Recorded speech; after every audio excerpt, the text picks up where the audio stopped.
ఉలిక్కి పడుతుంది. Brazil, Peru, Colombia, Venezuela, Ecuador, Bolivia, Guyana, Suriname, French Guiana వంటి 9 దేశాల్లో విస్తరించి ఉన్న అమెజాన్ అడవే ఇవాల్టి మన టాపిక్. అమెజాన్ అడవిని సాధారణంగా పృథ్వీ ఊపిరితిత్తులు అంటారు. ఎందుకంటే ప్రపంచంలో ఉత్పత్తి అయ్యే ఆక్సిజన్లో సుమారు 20% ఈ అడవి నుంచే వస్తుంది. అంటే మనం ఊపిరి తీస్తున్న ఆక్సిజన్లో కొంత భాగం అమెజాన్ అడవి వరం అన్నమాట. ఈ అడవిలో జంతువులు, పక్షులు, పాములు, పురుగులు, మొక్కలు కలిపి దాదాపు 39 లక్షలకు పైగా జీవరాశులు ఉన్నాయి. వాటిలో మనం కనుగొన్నవే అనేకమున్నాయిట. ఉదాహరణకి ప్రతి సంవత్సరం కనీసం 300 కొత్త జాతుల జంతువులు ఈ అడవిలో కనబడుతున్నాయిట.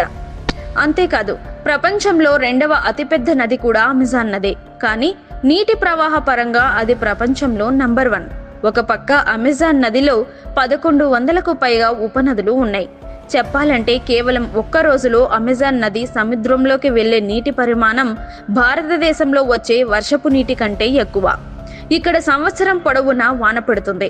ఏడాదికి సగటున 2000 మిల్లీమీటర్లకు పైగా వర్షం పడుతుంది. అందుకే దీన్ని రెయిన్ ఫారెస్ట్ అంటారు.